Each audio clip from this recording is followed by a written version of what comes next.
bunch of stuff I want to ask her. Jackie's just like, I want to go. Yeah, I have to like quell myself because I want to talk to you, and it's like I can't because I don't want to waste it right now. So I'm just like, Okay, Jackie, can you contain yourself for more than 2 seconds so I can do an intro? Ready. Okay. All right, I'm leaving that in the podcast, by the way. Hey, welcome to Crafting Geek, the podcast about making cosplay and all around geek life. And I'm Eric, also known as Coregeek, and along with me is my co-host. Hi, I'm Jackie Craft. I'm here every week. And we have another special guest today. You may know her. You may know her as Zonbi. Or Lana Del Rey. So we all can get that a lot, actually. Yeah, I bet. You may have seen her on Cosplay Melee, as well as her successful, I want to call it successful because it seems like you're gaining a lot of viewership on YouTube. That's how I think I found you from Bill, but then I found your YouTube channel. Anyway, welcome to the show, Grace, also known as Zonbi. Thank you! Yay! Yay! And just go ahead. Oh, and just a disclaimer for all the viewers, Jackie is totally amped up, so I may not be able to control her this episode. And I'm on the way up, so I'll get double trouble shortly. And Grace worked late last night, was up to this morning to make the podcast, and she's chugging coffee. So this could get rowdy, people. I'm just saying. I don't want to predict anything specific, but We had to start the podcast because I had too many questions. I was like, I need to talk to Grace, but I don't want to waste it. and then I give Jackie a pause. I'm just going to start it. So here we are. We're podcasting. So hey, Grace, great to have you here. Why don't you give us just kind of a rundown of, in case anybody hasn't heard of you, kind of a rundown of your background as a maker and a cosplayer and a YouTuber. Yeah. Hey, I'm Grace. I'm from Austin, Texas. I have a full-time job, but I also run a YouTube channel and a Twitch. I upload content once a week on YouTube and stream 3 times a week on Twitch. I've been cosplaying for a little over 10 years now. It's been kind of on and off in between like school and career stuff, but now I'm going steady with the cosplay. And I just love showing people how to make stuff and making videos. And of course, most importantly, making a bunch of stuff. And I love video games and movies. Those are probably like my main things that I make costumes from. My first costume, I was 14 years old, and I was going to my first ever anime convention. So I was so hyped on anime, still am. But my mom bursts into my room, and she's just like, hey, are you going to make a costume for this thing or what? And I was just like, hold on, Mom. People make costumes for these? This is freaking awesome. And so she's like, all right, come here, my little child. I'm going to show you how to use a sewing machine, and we're going to make your first costume. And so she helped me make my first costume. It was Sakura from Naruto. We got a pattern from the store, and we modified it. And I don't think she expected me to be like as obsessed with it as I was after that point, because I just like took off from there, and she's just like, okay, bye. What a cool mom. That's the first, literally the first person that I've heard any story like that from. Yeah, she's like, your great. mom knew what was up. Yeah, just like really encouraging, and was like always interested in what I was interested in. Like if she didn't really know what anime was, but then she would like go out on her own and watch anime, and like just heard about cosplay somehow and wanted me to try it out. And I'm so glad that she did. Yeah. That's cool. So, so what was your first con experience like? Was that definitely a positive experience then? Oh my goodness. Yes. So my first con was this little con in Nashville, Tennessee called MTAC. It's still going on. Wow. And yeah. And I think it was like 2006 was when that was. And I went there, and my mind was just blown because, in coming from like a town in Tennessee, there aren't a lot of people who kind of share your same interests. I'm sure that you guys kind of experience that same thing. And So growing up, there wasn't a lot of people who were into anime or video games like I was, and just being in like a concentrated group of people where I automatically knew I automatically had at least one thing in common with all of them, and made a bunch of friends. And I'm just like, this is for me. And awesome. Here I am at 26, still doing it. Wow, you're a brave teenager, because a lot of teenagers are really nervous, especially to go to their first con in costume. Like, it's one thing to just go to a con, but in costume, you were bold. Well, luckily I had some friends who like kind of threw together some costumes to come with me too. So like, at least if I was going to be the only one, like we would be the only ones together, I guess. Yeah. But like, luckily everybody was dressed up. So it makes a big difference to have a buddy, to do the buddy system at a con, right? It's like, you know, it's like, because it's like if you're there alone and you don't have anybody to hang out with and you're in costume, it's kind of like, oh, look at that weird guy. But you know, if you have like another person with you, you're just kind of like weird buddies together, and it doesn't really matter, because you don't have to it's wear like a diaper because you have somebody to snap you out of your armor. So Yes. I'm just kidding. Wait a minute, Jackie, are you admitting to wearing diapers at cons? No. You guys, you heard it here first. Jackie goes all the way. I'm telling you. I can't be get the out of first stuff. cosplayer to engineer like the cooling system, like an Iron Man suit in real life.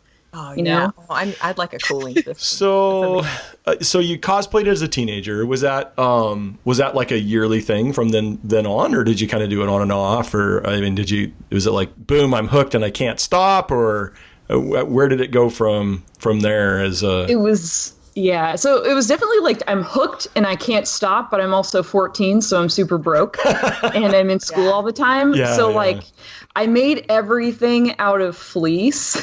I would go to the store because it was like, cheap. Fleece is like so cheap, y'all. So I would just get like everything in fleece and like, hand sew stuff and, machine sew some stuff. Do you have any of it still? No. Oh, no. I've moved so many times, and I'm just like, I don't like this anymore. I do kind of wish I had, like, my first little thing, but you have so many costumes. I've seen your storage video, and I was blown away. So I guess you would, if you kept everything from 10 years, almost 11 years, you wouldn't have a house. You'd be living in the containers. Drowning. Yeah. I still have an issue right now where I'm just like, okay, all these boxes are here. Like, probably going to have to get rid of something soon. But, and also, like, something that was really affordable and accessible for me, I started using, like, Pepakura. So that would be, like, the stuff you'd print out and you like, hot glue it all together, and you'd use fiberglass and Bondo. I started doing that around, like, 17, 18. And that really helped give me, like, an understanding of how you make armor and how do you fit this to yourself and how do angles work. And if I'm going to be saying this thing, how is that going to work? Yeah. And so that was a cool learning experience for sure, and pretty accessible for someone who's, working a part-time job at, Baskin Robbins. Yeah. So was that Pepakura is a strong way to start. I always recommend that. I even at cons, like when I do a panel, I'd bring a couple like printouts, like maybe give them to a kid or something if they get a question right, like ask a question to the audience, whoever gets it. It's like it really is a cheap way to do it. And like like you said, poly or Bondo and resin. I did my shredder helmet with like my own homemade paper mache, like not cool. regular. Yeah, and so like I put the paper mache on the Pepakura. So like I strengthened the Pepakura, like tape and things, all these weird wizardry to try to do it, and then covered it in paper mache, and that it was the cheapest thing I've ever made. Like the whole thing probably cost like, I don't know, 50 cents, but not, I wouldn't do that now, but it was a great way to make my first helmet. So. But you made it work, right? Yeah, I mean, work is heavy. But I bet it was very heavy. So so was that so you started with Pepakura, was that really your first intro into doing like more armor, kind of hard surface type of stuff then? Oh, yeah. So my first Pepakura was a Marine from Halo 3. And then immediately after that, I jumped into Mark 6 armor from Halo. And I was like, I love this. Like, it was like one of those things where I still go through this process today of like when you're almost done with something and you're just like, I don't know, like, are people gonna like it? Like, I've been looking at this for so long, like I have no concept of really how it looks anymore. And then you put it on for the first time at the con and like everybody loves it. and it's just like such a cool feeling. And it's like, I guess it's like the wow factor of armor that I didn't really like get before when I was making like fabric costumes and, you know, all my stuff out of fleece.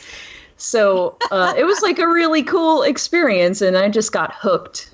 Yeah, I often feel for the people I know that, you know, are more fabric oriented for costuming. And I know some, you know, I mean, we all know people that just are wizards with the sewing machine. And, you know, and oftentimes, I mean, I oftentimes feel bad because sometimes those costumes aren't as nearly as like, whoa, you know, to like the general public or whatever. But you know that they spent maybe more hours than you did on your armor or something. And I always kind of feel just a little bad for the fabric centric people that I know, because I know that they don't get that response as much. And, you know, but it's like mastering that skill, I don't know if I ever will.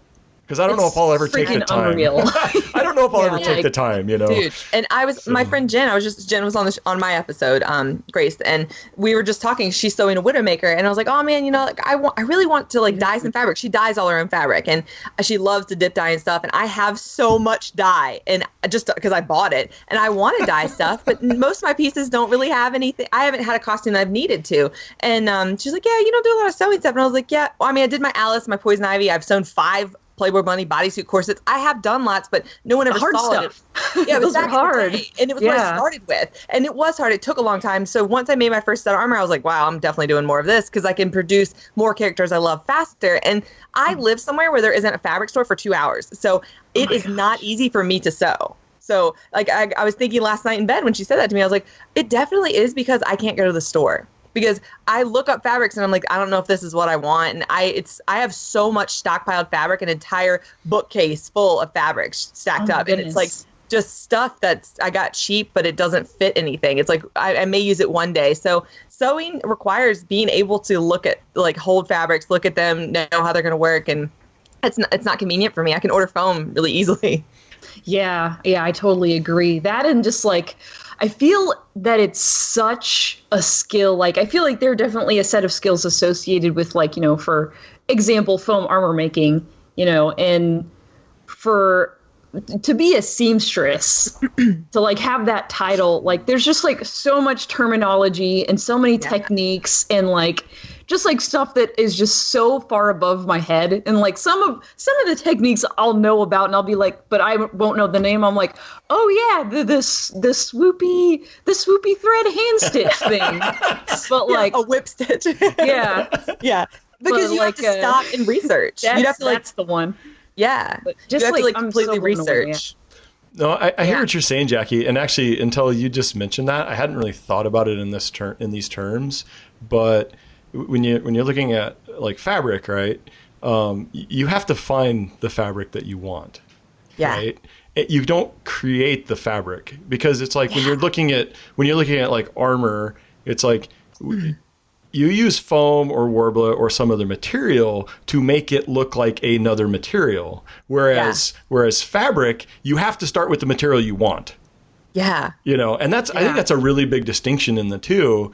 That I hadn't really thought about in those terms before, because one is you're faking the material, the other is you have to find the right material and make the thing out of it, you know, and that's definitely frustrating, especially if you don't have good fabric stores and stuff. So and like little things like a silk, a crepe silk, a satin, a charmeuse, a linen blend, a polyester blend. There's everything. And my dad does interior designing. It's like I know a lot about these things just because he has swatches, but I don't know how most of them function. Like if they're cut off, if they're naturally going to give on the bias, or if they're going to give 4 ways, if they're not going to give it all. And like lingerie fabrics, like if you ever put a piece of lingerie on as a lady that like smushes your boobs, it's because it has a really weird bias cut, and it's not put together. The garment isn't put together right. It's like there are so many things that if you don't sew it or cut it on the right way, it will not go together right. And it's all about having your beginning material be exactly what you're comfortable working with and what will work with a specific pattern. And that's hard. It is so hard. Like, man, it drives me crazy. I have a garment, a shirt I made that it's a material that's cut. I cut it on the wrong way and it pulls at an angle. So when I put it on, it will not lay straight. And I'm done with that garment. I'm not taking it apart and finishing it because I'm mad. I'm like, why didn't I just look this up? But I didn't know what the name of that material was to Google it. And that kills me. It's like, why isn't it labeled? I just bought some clearance stuff. So it's hard. Fabric can be really tricky. So do you, Grace, do you look forward to working on things that involve more sewing, or are you still, because you've been doing quite a bit of armor for several years now, right? Yes, yeah. So this past year, I've definitely tried to do a lot more sewing stuff just because it's something I want to get better at so bad. So I've been doing a lot of like modifying garments, like how I'll modify stuff, and a lot of just like making stuff that I really don't need to make from scratch.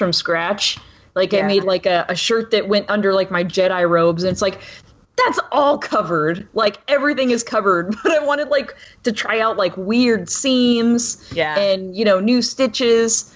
I got like a cool sewing machine last year for my birthday. And so the first thing I did was I made an Officer Jenny uniform from Pokemon. Cool. Because I thought that would be like a challenge, and it was, and it ended up turning out like really cool. And I was like, "Good job!" But you can make it a Disney princess. Yes, you need to. I mean, you look like a Disney princess, so I'm gonna need you to go ahead and commit to her. Also, there you go. Yeah, I'll hand sew an Ariel tail. I'll get right on that. Jackie's now. No, you make a ball gown, girl. Make a ball gown, and that would be an undertaking. That sounds awesome, though. I have part of a ball gown. I've started a ball gown, Princess Peach, but like when I say I started it a year and a half ago. Cute. I have the puff sleeves made. Well, I made it to be a Joan of Arc like version, so it has a shortened skirt, but still the puff skirt. I made the puff skirt and everything that exists upstairs, and I made the bodice, the puff sleeves, and I made the chainmail for the two side panels, but. Then I have all the pieces made, but I haven't put them together, and like, oh man, it's just so annoying because like.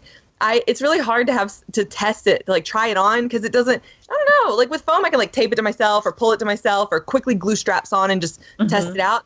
I can't glue freaking buckles on the back of my beautiful bodice that needs to be, have a big zipper. And so it's like, I don't know, trying it on just is not fun for me. That's the hard part.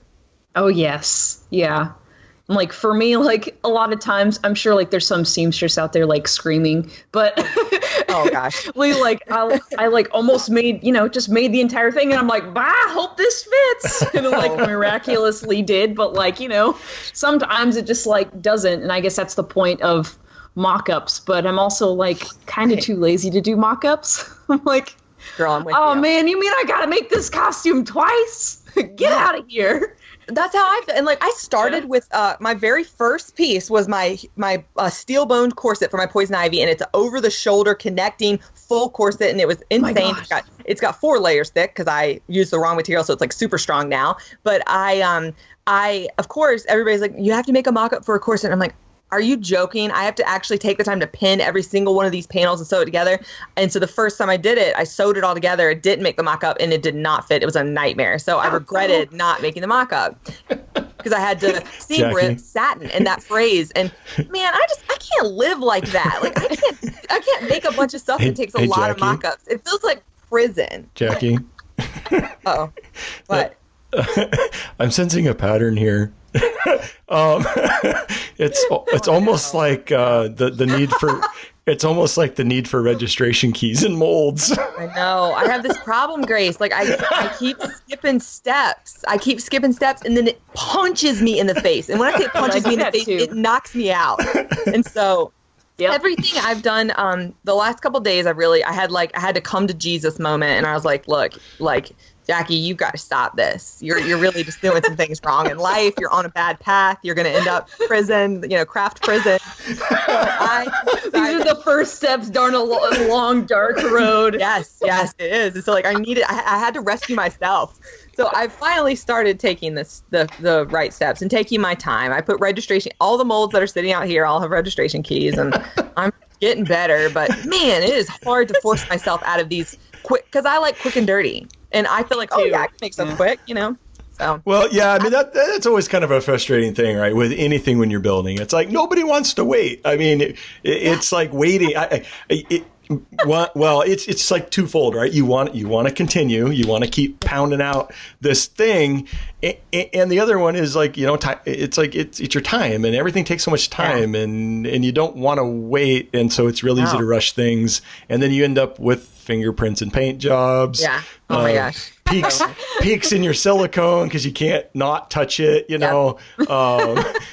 Molds. Stop myself. I have a problem. Molds without registration keys. I mean, like, things are really rough. But okay, so I'm just totally picking on you right now, Jackie. No, it's fine. It's so funny because Harrison from Bolton Props reviewed our podcast. He was like, Eric knows everybody and Jackie likes everything. Why? I've found things I don't like. I found a lot of steps I was skipping that I didn't know I needed, and now I'm having to do them, and I don't like them. I'm really upset about it. Okay, so Harrison stands corrected. Is that what you're saying?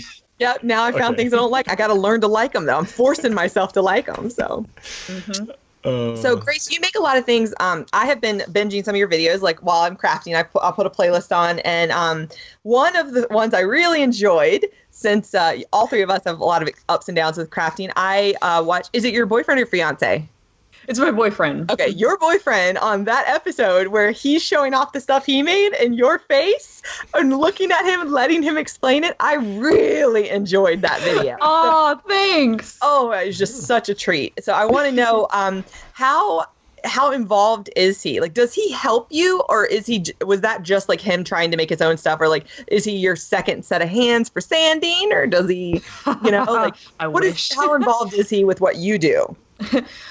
So he never cosplayed before meeting me, and I helped him make his first cosplay ever, which was Stoic from How to Train Your Dragon. We were the parents from How to Train Your Dragon. Oh, awesome. Because he has a big beard, so I was like, we got to do that. And then he was kind of hooked, and he wanted to try a bunch of different techniques. So we've been doing a lot of that together.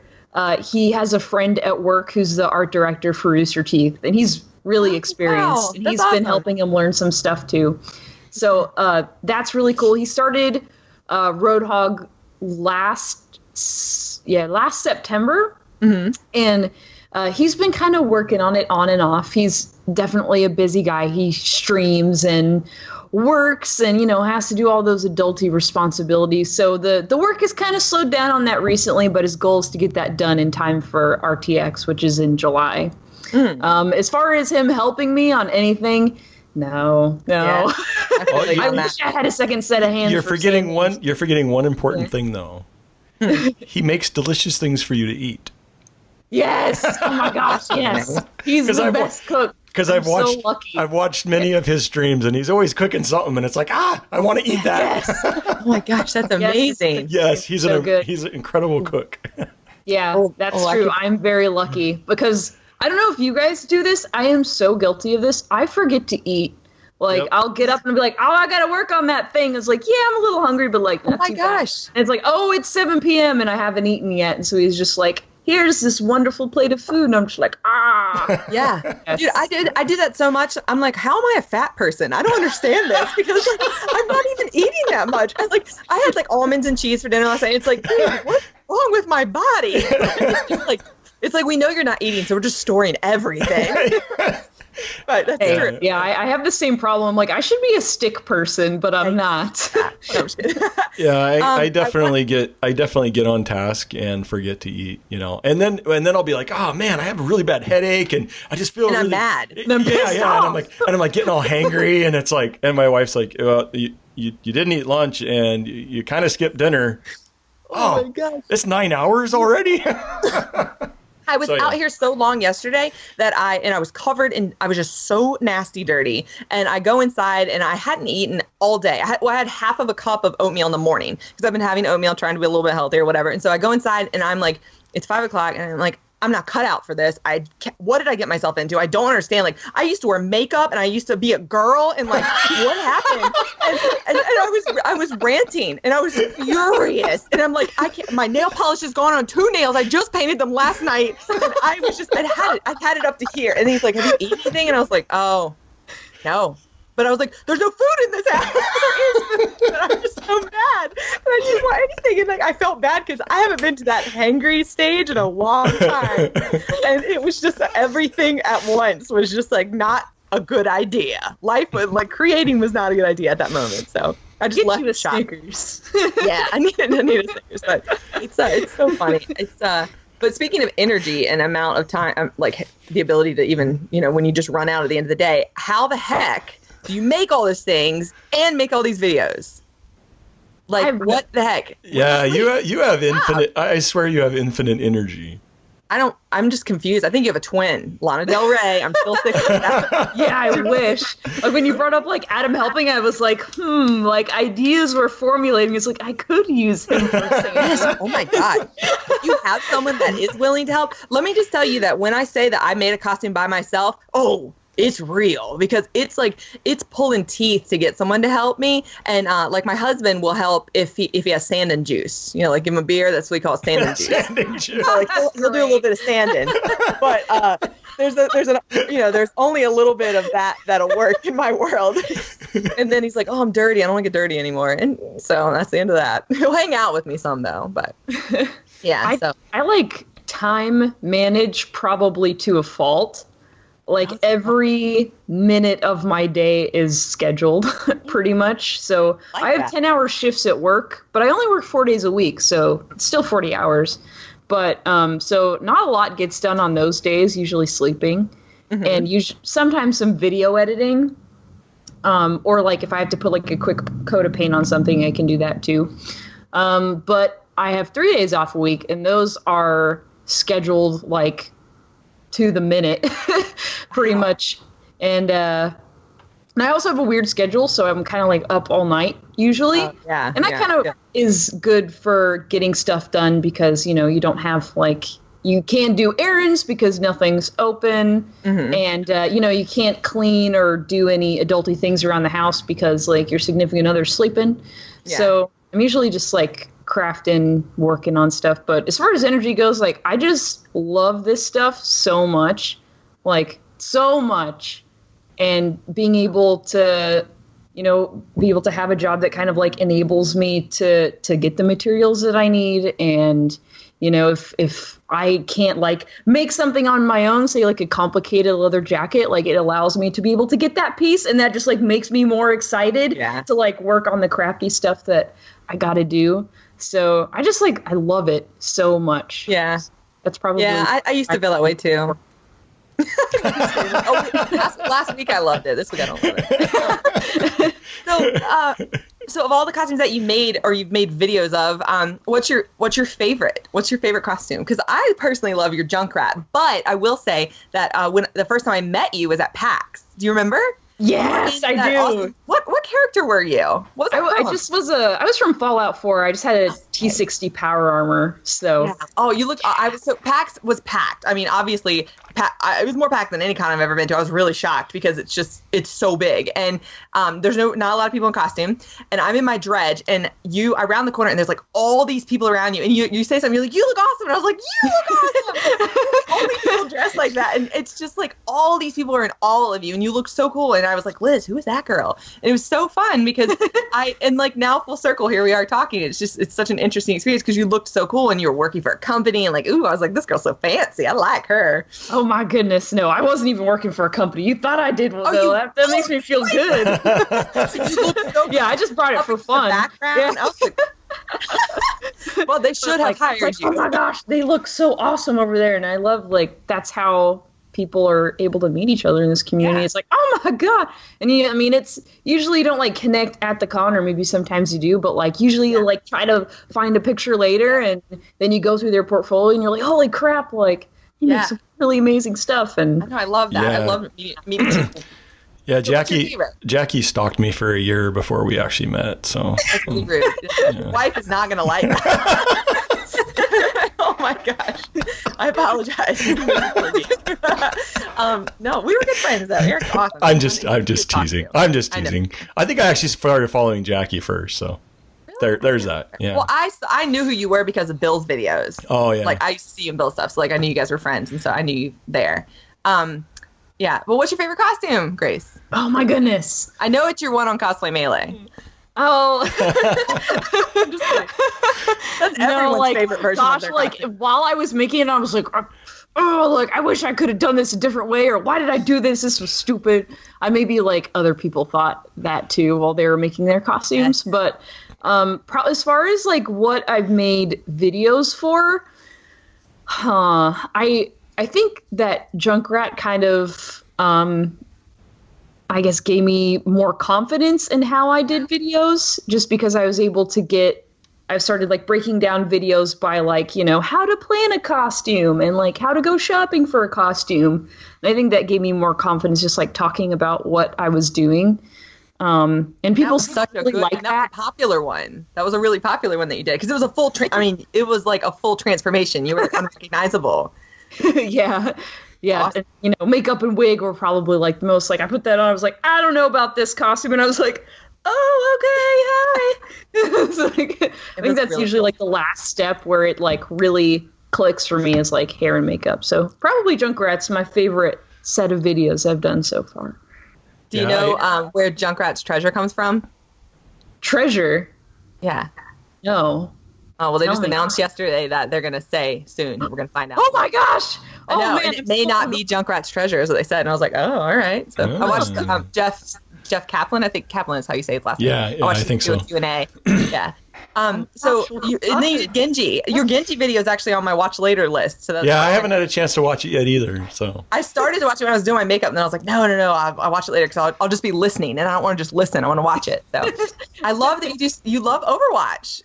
Yes. Yeah. Do you get a lot of time to play in this busy schedule of yours? Oh my goodness, I really don't. I probably played a total of like 14 hours. And like I think I've maybe played Genji like once, honestly. Like I'm a Lucio Junkrat person. Like I love those two. But I like me too. Me too. I love Lucio and Junkrat. The boys. My sons. I play a little Mercy. I play Mercy sometimes too, but Lucio and Junkrat are like my two seem like favorites. a Mercy. That seems right. Yeah, you know. It's the long flowing hair. I always tell people it doesn't matter if, like, I used to play a lot of video games, and I think we all did really in our lives of these generations, but like it doesn't matter if you only get a couple hours a month to play now. You can still passionately love a game, watch other people play it, learn about the characters, love the lore, love the art. Sometimes I may just love the art. Like I don't have Thunderbird fair skin, but I absolutely love that art. I'm obsessed with it. I think it's beautiful. It's so cool. And that's fine. You can passionately, you can be passionate about something that you've never played. Like I love things from like Warhammer, and I don't even know what that game is really. Well, I'll tell you what. I like the way that things look. A perfect example of that is I had never played a Blizzard game until Overwatch came out. Oh wow! And when I was at BlizzCon last year, I didn't really even know anything about their games. But I loved everything I saw at BlizzCon because they focus on art so much, and it's just like I'm a fan of that. I'm a fan of that. I'm a fan of that. And you know, I didn't know anything. I mean, obviously I've heard of Warcraft, and I've heard of the other games they make and stuff, but I never played any of them because I'm not really a gamer. But it's real easy to be a fan of Blizzard and like their art without even really knowing anything about their games.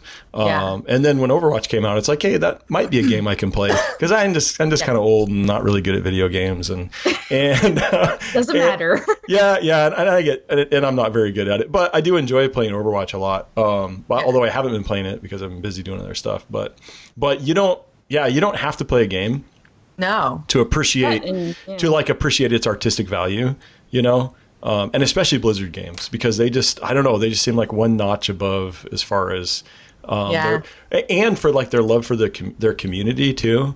That was probably the thing I was most impressed about with BlizzCon, was just like it's so community centric, and you could just tell they love the people they make stuff for, and that's just cool. And I don't think you get that from a lot of companies nowadays. No, you don't. So when a lot of people want to do stuff from Blizzard, it's like, yeah, go for it. Yeah. So did you go to BlizzCon, Grace? No, I would love to go one day. Like that's like my goal con. I want to make something big and crazy for it, for sure. But like, I always see people go there. They have such a good time, and I'm like, you have to go. I know. Yes. Yeah, I missed my opportunity for tickets next year. So unless there's like some miracle where I can go, it'll probably be like a next year. I don't have tickets yet either, but I'm still going to go. I don't have tickets, but I have a hotel booked. You better Something will work out. Because like, I will straight ghost that crap and just stand outside if I have to and be like, let me in. Yeah.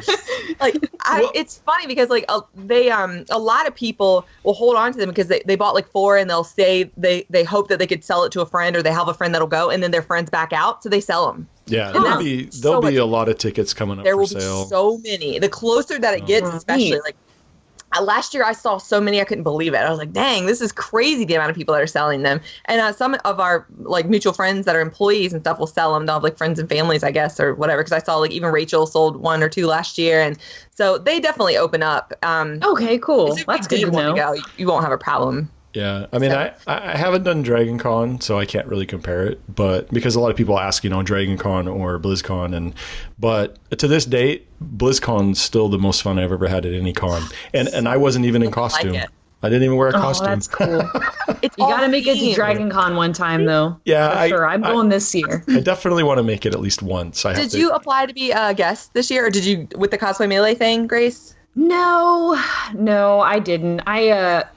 Dragon Con's kind of like my fun con. That's what Steve said too. Yeah, you don't want to go and work, right? I mean, who wants to go and work? It's like, Well, the thing is 6. They were talking about 6 contestants, like being able to get your hotel and travel paid. And so for people that are far away and maybe can't afford it, because it is expensive. I went last year and it was a lot. It cost a lot for. It does. Like my total hotel bill for like the 4 or 5 days I stayed was a lot. So it could get pricey. So I guess that is an advantage. Advantage is like they're going to have a panel and something like that. But it's getting into a host hotel is really hard. Really, oh my gosh, yes. I just was like, nah, I'm cool with being like a block away. That's fine. Oh yeah, okay, yeah. Well, that convention area is really cool too. The way it's set up and the way that other hotels are really close and everything's walking distance. I mean, it's a little bit of a walk, but because basically last year when I went, I basically just couch surfed for the weekend. I mean, my friend Gary, I don't know if you guys know Beer Money Props, but I stayed with him. I stayed with him a couple nights. I stayed with Evil Ted one night. It's just like I just kind of went, and it worked out. So there's a lot of cool people. So that's awesome. Yeah, it is cool. So since we mentioned Cosplay Melee, I want to ask you. I know it's been a little while, and it's all sad and over now. But how was your experience? I had a great experience. Like I think a lot of people say that. I know Steve was sick. It makes me very sad. But and we were there at the same time, so I had to see him suffer, and I was like, oh. Yeah. But I had a great time. And I wish I could craft like that every day. Just like be in a room with like 3 of my friends in like a badass workshop and just work. And right? Doesn't that sound like a dream job, right? I mean, yeah. Did anything go? Is there anything that you wish went a different way? There's a lot of stuff that I wish would have been better about my costume, and I guess like I was working on such I wanted to accomplish so much in such a short amount of time. Like my concept was really big, but I was like, oh no, I'm sure like everybody else was. But yeah, there's just like little design things here and there that I would have changed just to make it better. But like overall, really proud of what I was able to accomplish in such a short amount of time. I think everybody feels the same way. Yeah, when the promos aired, I was really surprised. I was like, what the heck? Like, how did she pull all that off? Like, I liked it. The thing that was funny is we all had GoPros above our workstation, and you are the only person that I remember seeing any GoPro footage because, well, there's like one snapshot of my workstation, but yours was notable because your prop snapped. Yeah, it did. Oh my God. Because of the GoPro. And I was like, oh, no. And people were like, oh, man, of course it did. And I'm like, no, that happens. Like, that definitely happens. Like, oh, man, poor Grace. Like, oh, gosh. But you got it back together. I just thought, like, oh, I felt for you so hard. I was like, no. That was my first time working with XPS. Mm-hmm. And I was like, I'm just going to freaking make this giant thing.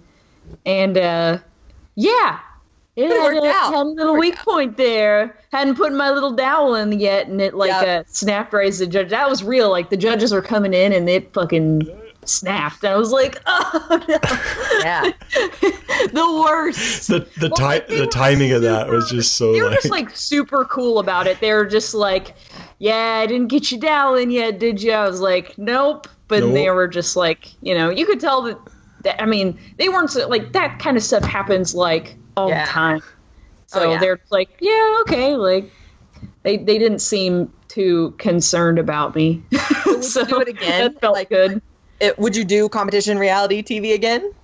If it was like that, yes. Yeah. If it was Cosplay Melee. I just felt like everybody, I had a lot of people tell me who'd been on like other reality TV shows. I had some friends who'd had some experiences and they're just like, oh man, like they're gonna do this and that. They're gonna make you, look like a real bitch and, they can just like edit whatever they want. Yeah, everybody said that. Yeah, like everybody who was producing the show was like, yeah, that's not the kind of show that we want to make. We want to showcase art. We want to showcase you making badass stuff. And the only drama should be time. And I was like, all right. Time was all the drama they needed. Yeah, we'll see about that. We'll see. And then I got there. I was like, oh, hey, cool. Like, this is real. Honestly, it's interesting that you say that because I low key thought it wouldn't be that short. I really thought they were going to give us a lot longer and it was just going to be for TV, like TV magic. I was pretty bummed out to find out it was as short as it was. I was like, I have the time is real.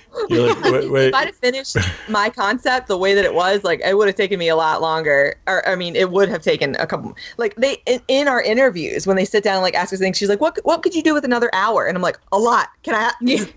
Are you giving me another hour?" Please. But it was just like asking to have stuff to talk about. I was like, "Dang it." Like it was so crazy. Don't tease me.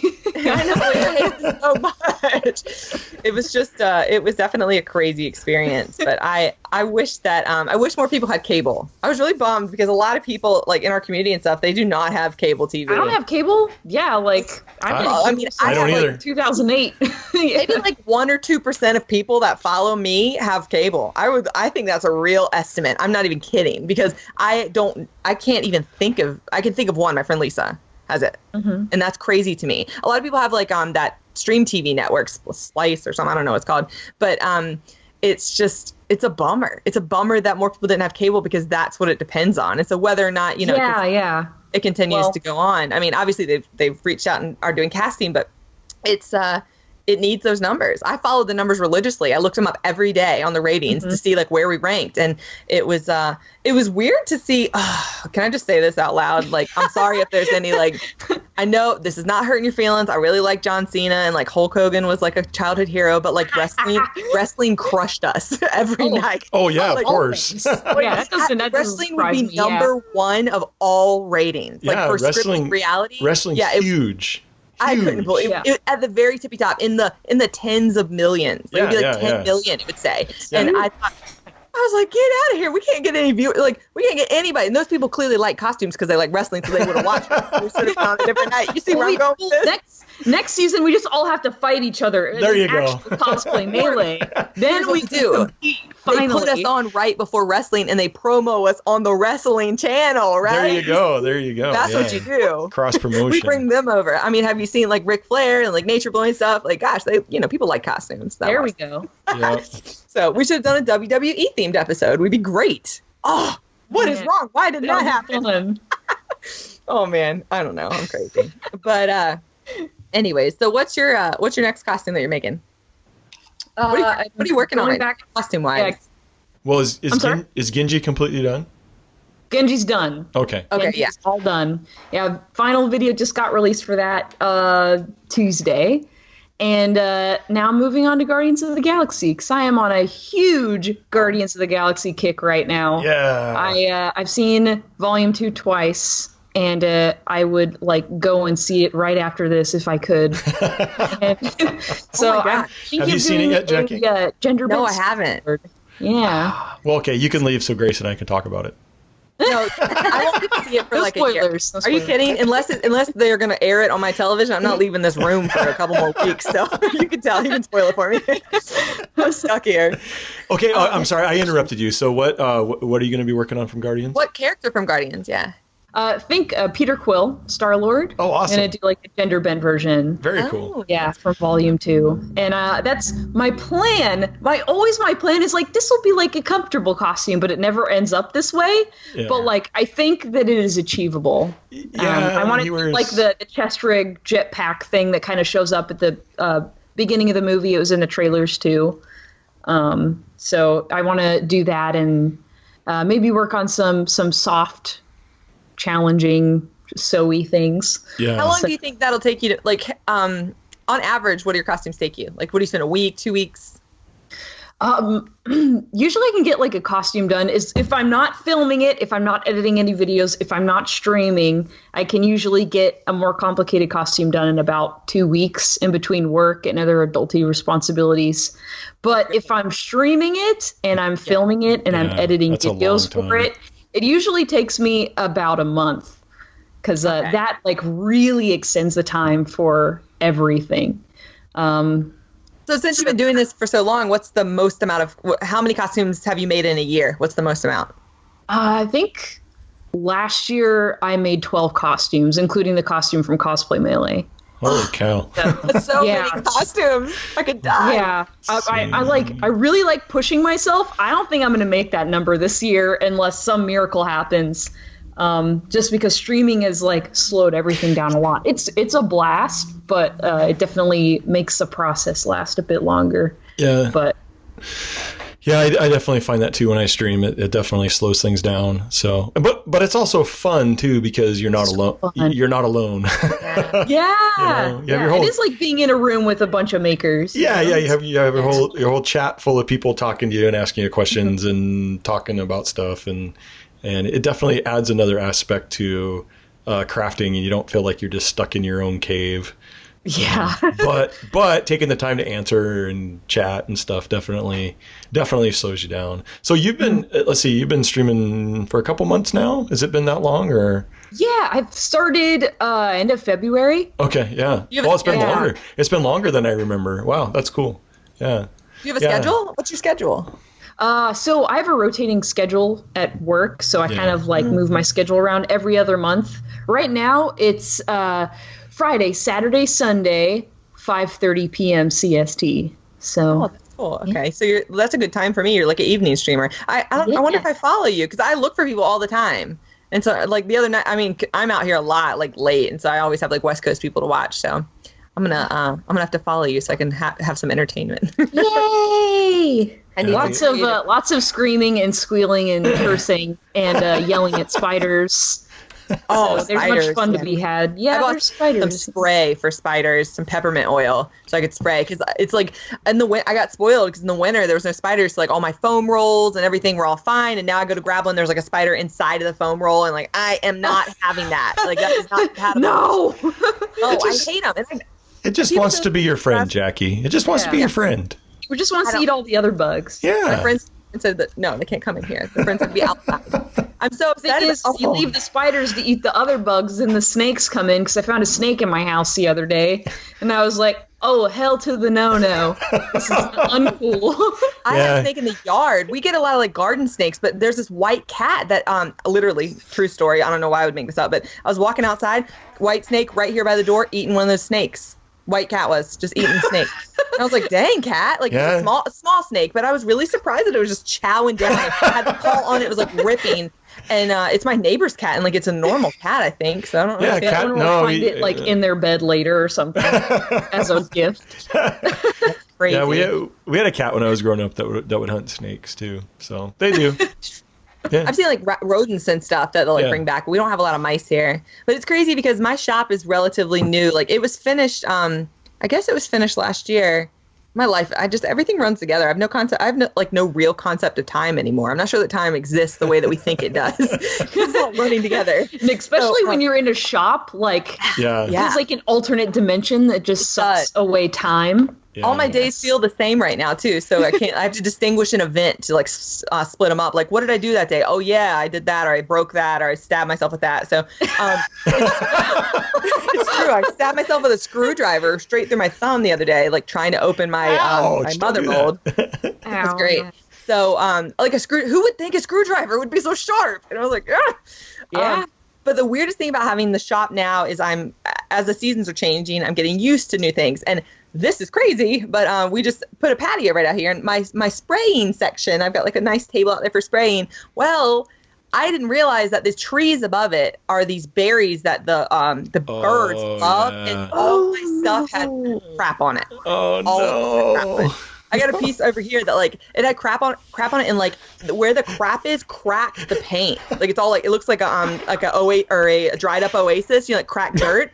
So I don't know what they ate. God. Oh my gosh. I had to stand it back down. Oh man. Well, how is this happening to me? Like it's so ridiculous that the birds are crapping. So now I've got to move my paint station, and that's a bummer, but it's little things like that, like wildlife. And obviously anything I put outside, do you guys cure anything outside? Ever? Like any resins or coatings? Oh, well. I use a garage, luckily, but... I paint outside in the summertime.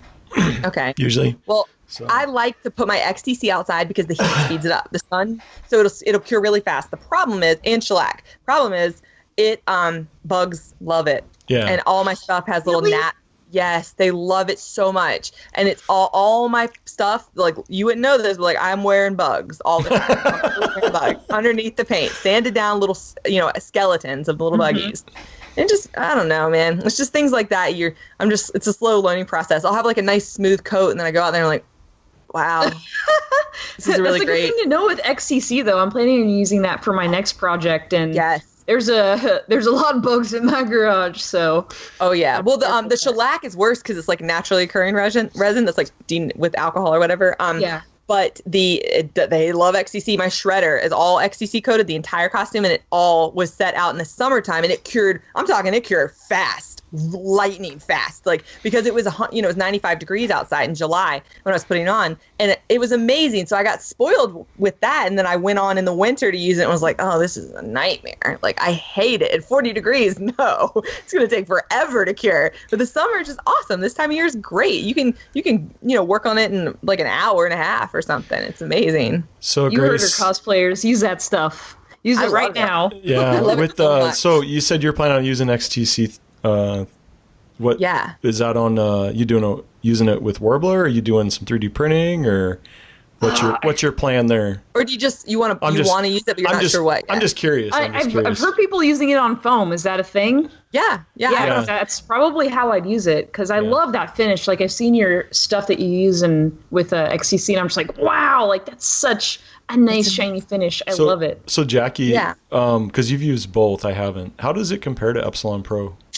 All right, so like, full disclaimer, Smooth On sent me a bunch of stuff. So like, obviously, I don't want to like be like, oh, I'm a product endorser. I love everything. I'm an honest reviewer. I am making my fare for a Smooth On ad. So obviously, I got products I love and I'm comfortable with, but I've learned new products. The Featherlight was new, and that is love Featherlight. They're so amazing. This is attached to foam, and that's a solid piece of Featherlight that's just glued. And look.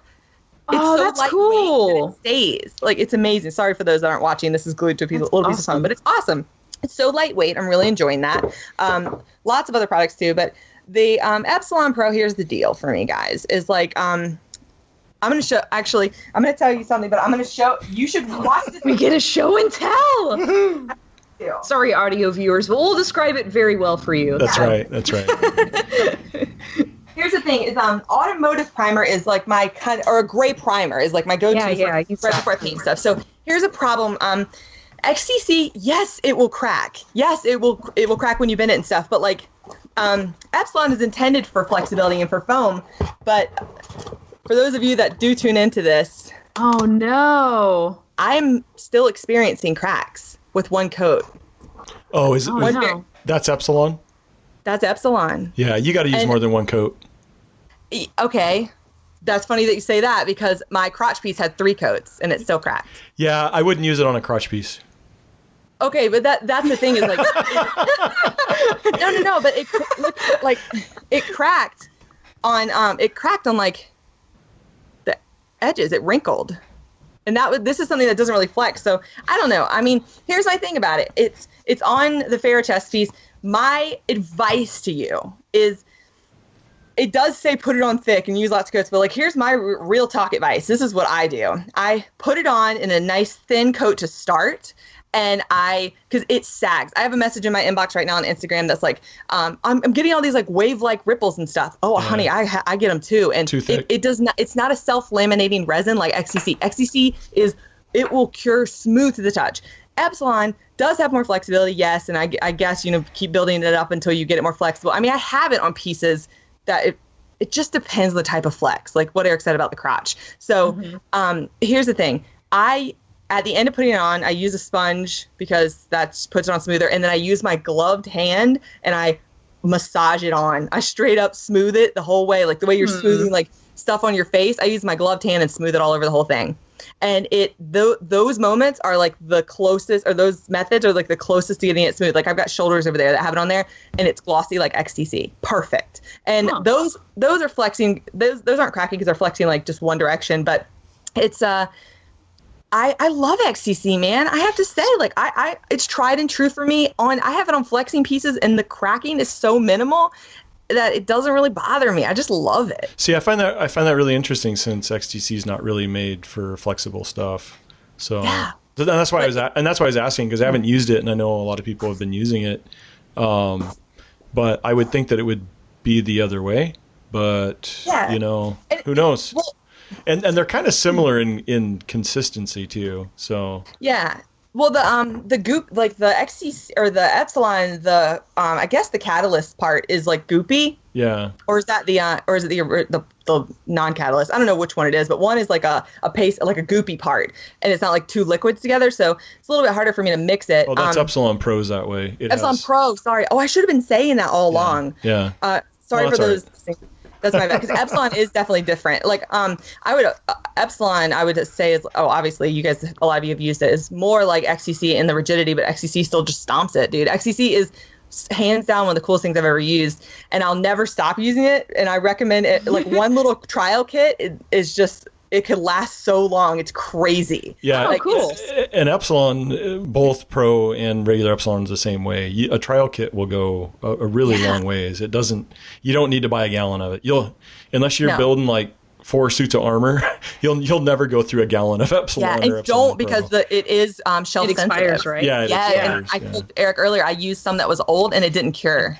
Oh yeah. And that is not fun to try to get that off. And like if you ever try to Dremel uncured resin, it goes up in these tiny strings of like it looks like spider webs up in the air. Yeah. I had them in my eyelashes. They went over the goggles and stuck to my eyelashes, and they were hot. And it was one of the worst feelings of my life. Of it? Oh God! Did you take a picture of it? I want to see a picture. No, I was in Liz's garage, like sanding this rest. It was so bad. I was like, "This is so hot," and it got on my mouth. I mean, like on my lip and stuff. Ooh, it was not a good idea. So, live and learn. So I want to throw this, since we were talking about Epsilon and XTC and Epsilon Pro and stuff, I just want to throw a little disclaimer out there, because I get tons of people asking me about Epsilon and Epsilon Pro, and I just want to throw it there. Epsilon Pro is a lot more flexible, but I still don't recommend it for things that you need flex out of. So does that make sense? It's great. It's great for 3D objects, not 3D printed objects, but 3D like objects where you have the same amount of tension all the way around the object. So helmets, weapons, anything that it's a solid piece and you're not expecting it to flex. I still recommend to people, if you want good flexibility out of something, don't use it, because it will. Even the Pro will, if it doesn't crack, it actually kind of creases. And that's why. Yes. And that's why when you said with the crotch piece, it's like, I would never coat one, like a crotch, because that's going to get a lot of wear and a lot of friction from the legs, right? Your thighs are going to rub against it and stuff and all that. And it's just like, I wouldn't do it that way. But I coded an entire set to test it. Like entire full, I coded arms. That was my downfall. And so, I mean, again, and we've talked about it before on the podcast, is like there's no perfect thing out there. I still highly recommend that anytime you do anything that you expect flexibility out of it, keep it a flexible piece. So use things like polylatex or Plastidip or whatever, or Flex Bond or whatever, pick your poison as far as whatever flexible coating you want to use. But I just want to throw it out there because I think a lot of people try Epsilon Pro and think it's going to be like this miracle thing, and then they send me emails saying, "Hey, you said," and it's like, no. Oh, I know. How dare you tell me one thing and it didn't work for me? Yeah, right. disclaimer. And it really is like my shin pieces, they only go on and they don't flex. They don't flex at all on my legs. Like that part of my leg doesn't bend. It's like they're smooth. They're still sitting over there and they're completely smooth. They haven't cracked or wrinkled. It's really just something that, like you said, that breastplate opens all the way and then goes on. I've been playing with it, and that is cracking. So it's wonderful if you use it in the right application or close to right. Yeah, it's just like everything, and I wish we could create that one perfect coating, I was just thinking and they're always working on it. I feel like it's a matter of time. I know. It's going to happen. Well, the thing was, I toured their factory, and they straight up have scientists, like real scientists, trying to make that perfect thing. That's awesome. I was told that the whole reason Pro came about was specifically for this kind of work, because they knew that people were using Epsilon and having problems with cracking and stuff.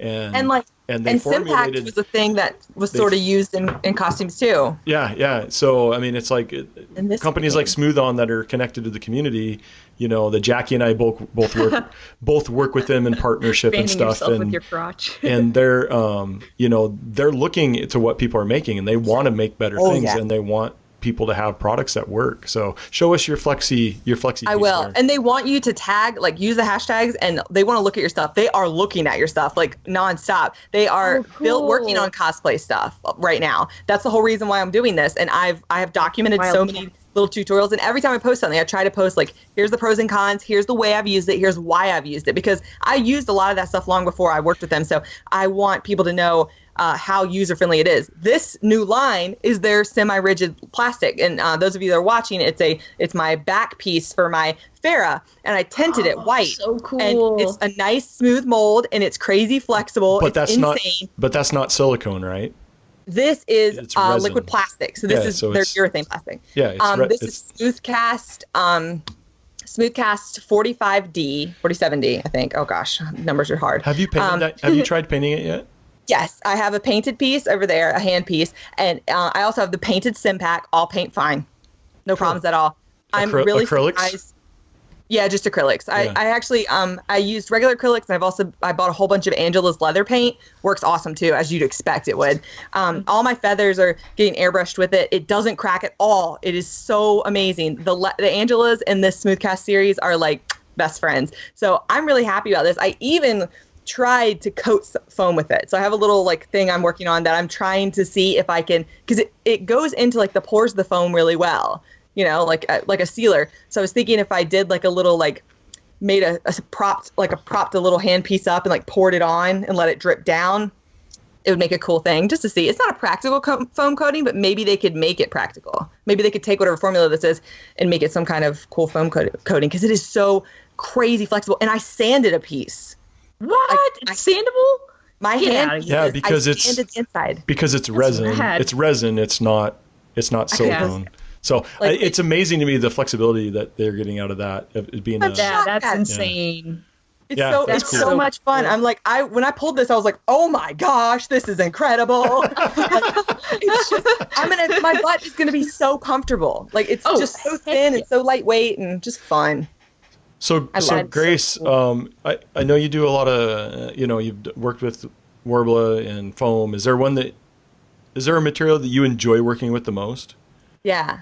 Or is it more just foam? Yeah. Yeah, I'm a foam girl. It's so cheap and accessible, and especially for videos and stuff, it's something that like everybody has access to, and so they can follow along and make stuff with me. I just started working with Worbla. It's kind of like more expensive. Yeah. No, it's definitely more expensive. Yeah. But I like, you can sand it and have like a really shiny surface after some elbow grease. So that's really cool too. But I do want to start getting into like, I've used some resin. There's like a local, like a casting and molding shop in Dallas. And so I can get stuff shipped here in a couple days from them. So I've been experimenting with like, little casted bits here and there. Yeah. And that's been fun kind of learning that stuff. I did my first made my first mold and casted my first thing just a few months ago. And so I'm looking for like that perfect project where, you know, I can make that thing. It's like, this will be perfect to cast that. But like, also on the other hand, with making videos and streaming, like I want this thing quick. And usually molding and casting is not like a fast process. So usually just for the sake of making content, I won't do that stuff. But it's something I want to get good at, because I feel like that's like the next step in getting good, the quest to get good.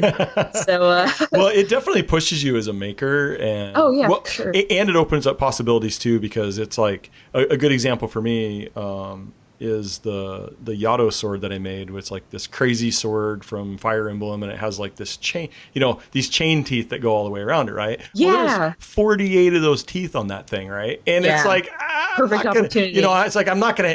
I made the master out of Sintra, but I'm not gonna make 48 of those things by hand. So it definitely opens up possibilities of, and that was just a simple 1-part mold, you know. And it definitely opens when you kind of dive into the molding and casting part a little bit. It's like it's actually really, really fun, because you're just like, you make this little mold and you mix up some resin, and you pour it in there, and like 5 minutes later you have the thing that you just spent 3 hours making, like made again in like less than 5 minutes, and you're like, whoa, it's I love that. It does, right? It feels like magic. I love it. Does feel like magic. I actually, as much as a pain as sometimes setting up molds can be, and sometimes, you know, things don't cure and all these different things, but I never get tired of that feeling of when you pull something out of a mold and you're like, it just exists all of a sudden, you know, and it's like, and and you invest all the time up front, but boom, it's like, here's this thing, and I don't have to work at making it again. It just happens.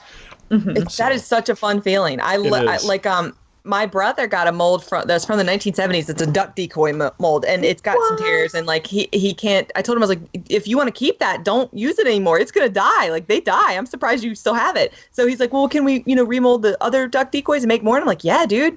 And it's so fun. Like, I can't wait to experience that with him, because he has never done molding, and like the fun moment of peeling the rubber back. I took a photo of like pulling the rubber back on my giant eagle shoulder for the first time, and you see the inside of the nice smooth mold. It's like, oh, love it. You should definitely. I wonder if the mold making shop that's near you is Reynolds, like Reynolds Advanced Materials, because that's Smooth On's parents. So if so, you should totally reach out to them, because they have classes and stuff, and like maybe they give you something to test to make something for their shop, like to put on display. Cool. Like Harrison has something, and Frank has made stuff for their shop, and Liz has something. There's so many people. They have like collections in their shops of like all these different props. Oh, it's crazy. Yeah, it's really cool. You can make something. When I finally finish it, one of my Wonder Woman swords is going to Smooth On. So yeah, I'm excited about that. Yeah. That looks I'm excited so good too. My Farrah helmet's going, so I'm going to ask that it goes beside you. What's that now? My Farrah helmet is going too, so I'm going to ask that it sits beside your sword. Oh, that's awesome. And thanks. And I didn't miss what you said, Grace. Thank you. I appreciate that. Oh yeah, dude, that hilt or the handle. I was telling him, I was like, why'd you make a short video? I want a video of more. I want to know how you made it. Because videos are just like, eh. I know. They're a lot of work, huh? Oh yeah. That's so much work. There's a reason why there's only like one video every 6 months on my YouTube channel. That isn't now the podcast, you know? Yeah. So it's just like. What program do you use, Grace, to edit? Adobe Premiere. Okay, yeah. It's my favorite. I kind of taught myself how to use that, and just Google something whenever something doesn't work right. Right. And I still get frustrated and yell occasionally. Yeah. And I'm just like, why is this like this? Yeah. It's 2017. Especially Adobe. I've been using Adobe software for like literally 25 years, and it's like there's like this really steep learning curve with all of their pro grade software. You know, it's like you can't just like sit down and figure it out. You have to find like a tutorial. But fortunately now YouTube exists, and I'm the same way, because I'm an Apple user, so I mostly, for easy videos, I just use iMovie, because it's a really simple, easy to use. But sometimes it doesn't do things, and I'm like, okay, dang it, got to fire up Premiere, you know. And then it's like, okay, got to find it on YouTube, you know. And then you kind of muddle through it. So But yeah, it is. Have you ever thought about making a tutorial video on how you make your videos, Grace, since you do them so fast? Oh my gosh, I don't do them fast though. Like they fast. take me like probably about 6 to 7 hours to edit because I'm having to splice together all of that footage, and like I'll just leave the camera running, so I'm like, taking like a few little seconds from here and there, and then you got to do a voiceover. And some people write scripts. Like I know Bill does scripts, and he said that works really well for him. I don't do well on scripts, so I just kind of like watch my stuff, and then I'm like, and then I did this, and then you got to repeat it like 4 times because you stutter or cough or sneeze or whatever. Yeah, or forgot what you're gonna say, or it's a process. Yeah. Enjoy it. The last video I recorded, I talked about. What did I talk about? I talked about so many weird things. One of which was. I don't know, something strange, like my relationship with my UPS man or buying him a Christmas. I went full tangent, and I was like, I rewatched it, and I cringed so hard. It's still on my phone. I was like, this is a nightmare. Like, I don't know. People will literally think I'm crazy. I just can't see you going off on a tangent, Jackie. It just seems so out of character for you. No, my thoughts are so organized in my mind palace. My mind palace. It's ridiculous. So, Eric just laughs at me all the time. It's ridiculous. Hey, Grace, I want to know if Grace has a mind palace. And I want to know where your name came from. Zonbi. Yeah, what is the origin of your name? Oh gosh, so I was watching anime as you do. I don't remember how old I was, maybe like 16. And I was watching a really poorly dubbed anime, and it was a zombie anime. And instead of zombie, like Zombie, it was Zonbi, like how I spelled my name. And I just like started laughing, and I couldn't stop. And I was like, I'm going to use this for everything. Oh, I love that. That's where that came from. It's sort of a meme in a way. You kind of started with a meme. That's hilarious. Yeah. Speaking of poorly dubbed things, I don't know if I'm the only one this happened to. I need to watch your tips and tricks video on SyFy.com. Those of you listening, there's a whole bunch of extra content that's like tips and tricks videos. I need to watch Grace's because I haven't watched some of the later ones. I haven't watched them either. Oh well, let me tell you. I've actually watched them. I'm just saying. Well, then you probably know what I'm going to say because it's ridiculous. On mine, I have like a little thing about electronics, and I said you can get these little switches on Amazon, blah blah. Well, they didn't like that. Can't use Amazon, so they dubbed me, Grace. My mouth is moving, and I'm saying things that I said in another interview, and it does not. And it's crazy. I'm like, what? I watched. I'm just like imagining how they did this, and now I have to like go back and watch it. I ordered these switches on go to the end, a retailer where you can buy electronics. It's number 4, and they just like throw my chat in there, and I as I'm watching, I'm like, oh, this is all right, and then I was like, what? My shock was just, oh gosh. And so now I need to finish watching everybody else to make sure that to make sure someone else was dubbed. I can't be the only one that was dubbed. Like, what? Oh my gosh, that's really funny though. I need to know.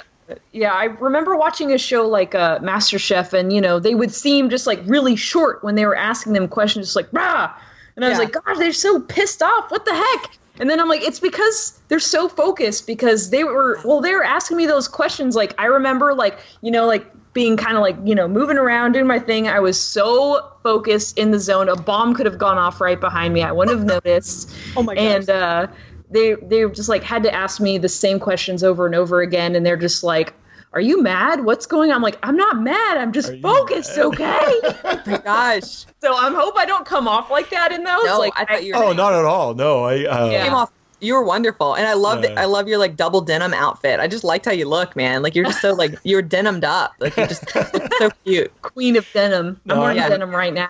And I was watching or following the Twitter, even though I couldn't see the episode.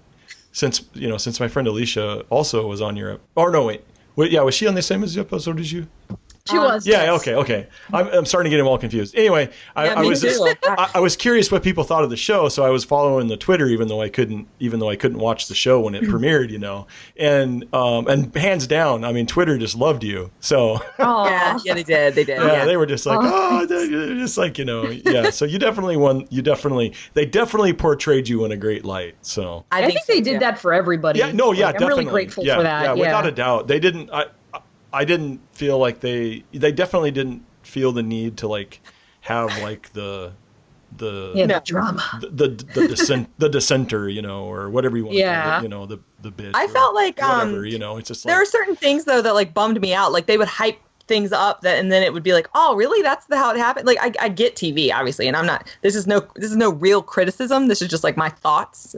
And like you would think somebody was going to get eliminated and then it was someone else. Like they do that. They tell the story. It's the misdirect. Yeah, and it's like, oh, what? Like sometimes, a lot of times, I was just like, holy crap! Like even though I knew who had won and who had won each challenge and won each episode, watching the costumes, because none of us had seen each other's costumes, so actually getting to see the costumes for the first time and how they're made stuff, and I was like, oh dang, that's better than I thought it was. Like that's better than they said it was. So. Yeah. And it just shocked me. I was just like, oh man. And a lot of times, obviously, it was hard, and it would be really, really hard to like put myself in that position. Be like, oh, I don't know who I would send home, or I don't know why that person. Yeah, I wouldn't want to be those judges for sure. No, I wouldn't either, because it's really hard. And like, I didn't like the first round eliminations. I definitely stick by that with everybody else. I wish that all 4 people made their costumes. Yes. Oh yes, that would have been amazing.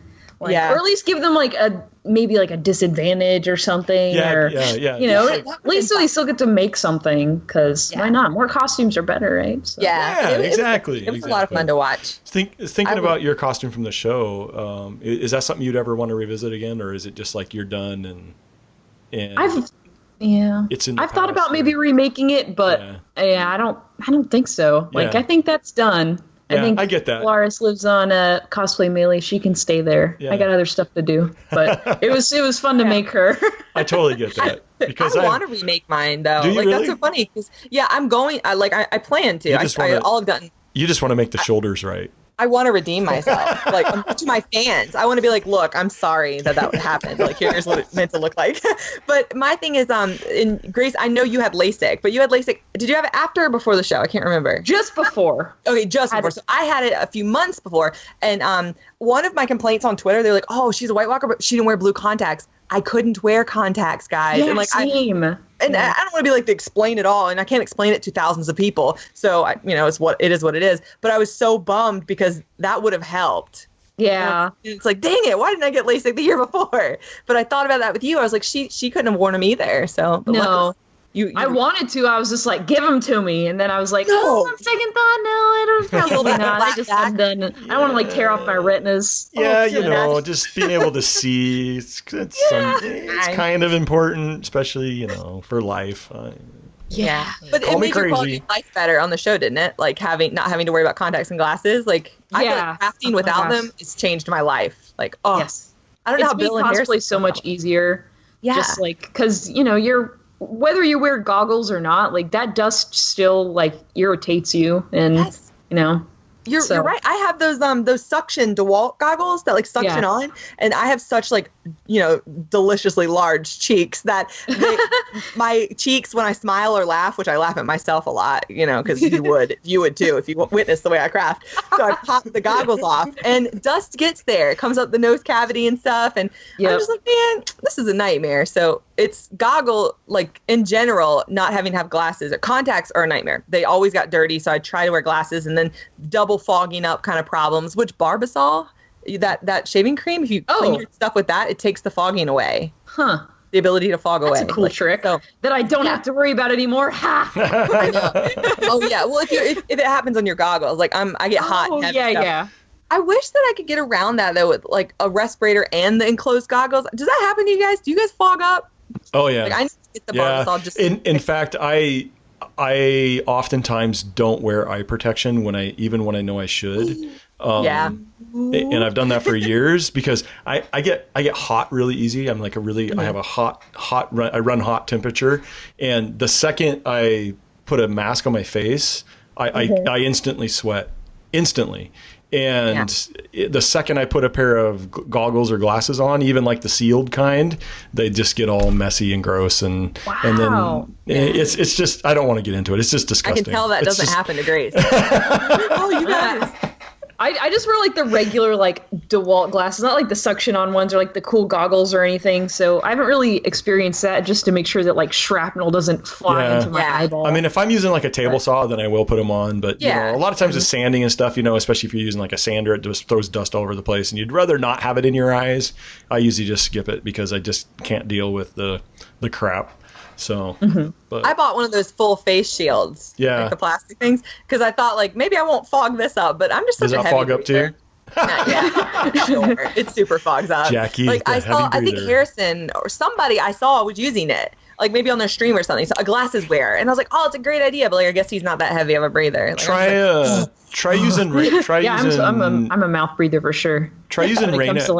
Try using Rain-X on it. Have you tried that? Yeah, that's I think the concept with the Barbasol, it might be the same thing. Yeah. So I just need to do that. I have it like written on my phone notes or something to pick it up. I just never remember. Yeah, I started using it on. We used it on when I built the Calhoun helmet. And I was having problems with it fogging, and my daughter's Bouch helmet from Star Wars. Same thing. We just used Rain-X on it, and that helped quite a bit. So it still kind of gets a kind of a wetness to it, but it doesn't get all. But it doesn't get all foggy and and it doesn't block your visibility. So you might want to try that. Yeah, I will. Do you have any like tips and tricks, things that you've learned like through your cosplay career that are really interesting that you could share and help me make my life better, please? I just share with me all the things that you know. I've learned a lot from your videos, like interesting things. A lot of things we do the same. Some you definitely do more efficiently than I do. But no, tell me your favorite like tips or tricks or anything for comfort or for crafting.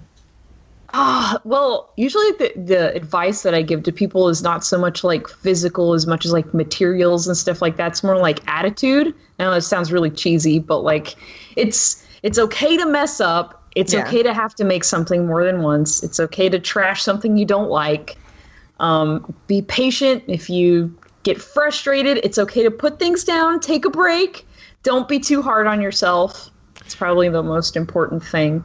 Yeah. And safety is important. So wear your respirator and your glasses, and don't use weird stuff inside, because I did that for a while.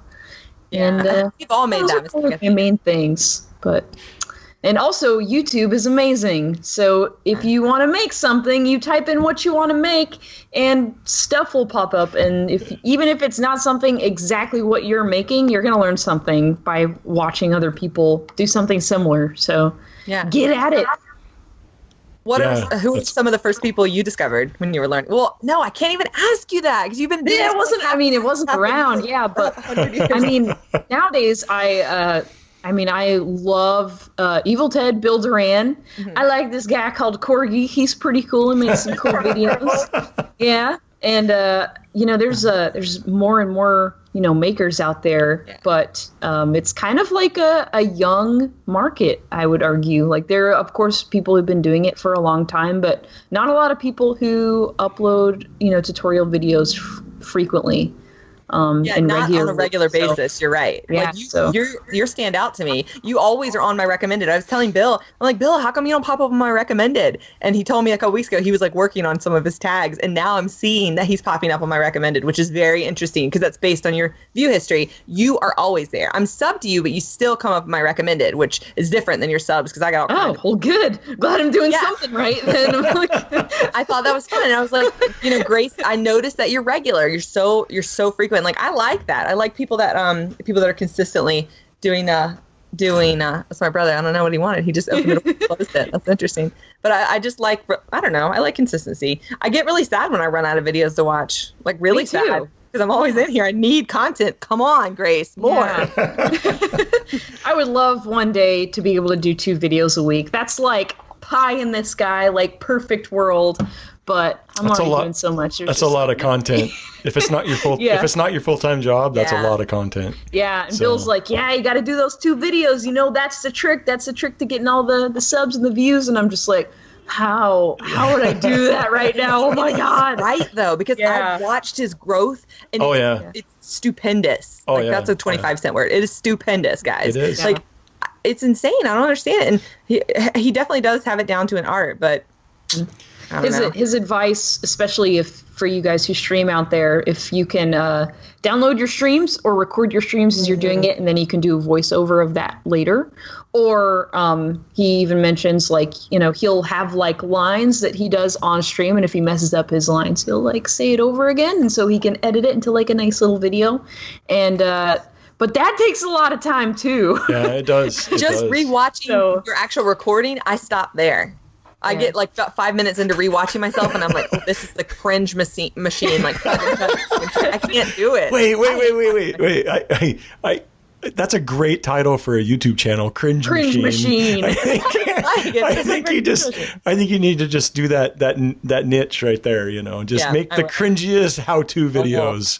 So I watched myself from like a week ago in cringe. Like, I'm like, oh girl.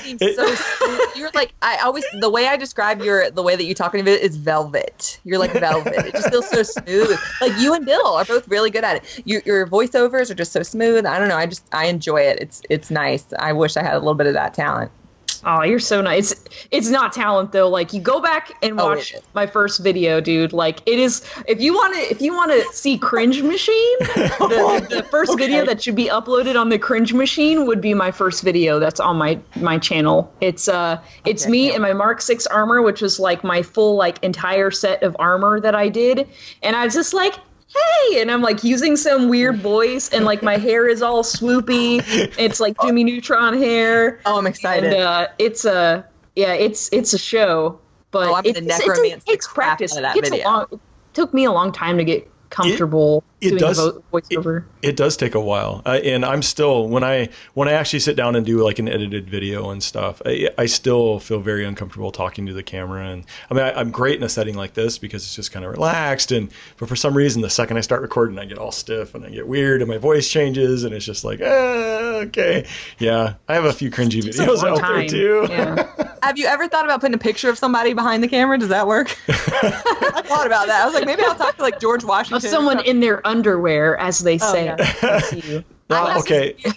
I have something that is that's cringy, like to me, but I don't know if anyone would notice it. But now that I've pointed it out, oh crap, I can never unbottle this, but I'm going to share it. So when I talk to myself, my lip goes down to one. I talk out of one side of my mouth, like as if I have had like Bell's palsy or a stroke, and it is crazy. For those of you watching, those of you that aren't watching, it's good that you weren't watching. But dude, I do that sometimes too, and like my mom used to pick on me about it, and I'm like, hey, leave me alone, Mom. Feel it.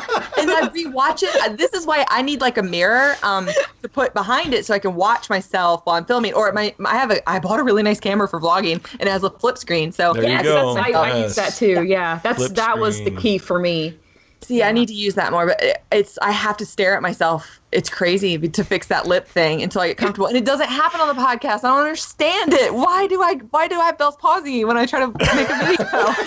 It's so crazy. Like, that's a crazy tip. It definitely feels more formal if you're doing like, you know, talking about your costume by yourself, or you're making a tutorial. Like, this just feels like chilling with cool maker pals, and I love that. Yeah, this feels a lot easier. It's definitely talking to someone would be easy. If I could talk to someone while I make my videos, that'd be perfect. Yeah. Yes. So, well, we're at about that time, I think. Okay. So, as much fun as this has been, because it's been a blast. But no, I've really enjoyed this one. It's very nice. I enjoy them all. Oh yeah. Every time we do an episode, it's like, that's my favorite episode. Then we do a next one, it's like, that's my favorite episode.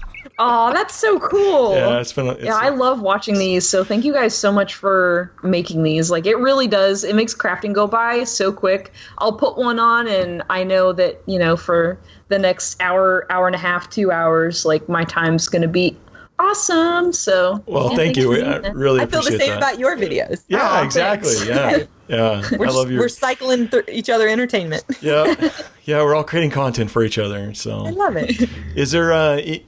I mean, you had some great advice a few minutes ago. Anything else you'd like to impart before we say goodbye? What's your con you're going to in July? You mentioned one. Oh, next con is going to be RTX in July. And I'll be running the cosplay contest there, so that should be pretty fun. Awesome. And we'll have some pretty cool judges there. And maybe just some parting advice. Like, cosplay is about dressing up as a cartoon character or game character or movie character or whatever, and just having fun with your friends. Yeah. So, make sure you're having fun. Yeah. And that's the most important part. Absolutely. And don't care what people think. I mean, yeah. I don't care what people think. Listen, you didn't make that costume for anyone else. You made it for yourself. It fits to you, and you're wearing it because you love that character. So as long as you love how you look and you think you look awesome, it really doesn't matter what anybody else says. Yeah, that's a perfect way to end it. So we just thank you so much for being here. YouTube, Twitter, Facebook, you're on all of that. People can find you at Zonbi for the most part. Yes. And I'll put links in the show notes too. So, but thank you so much for being here, and we'll see everybody next time on Craft and Geek. Bye. Bye.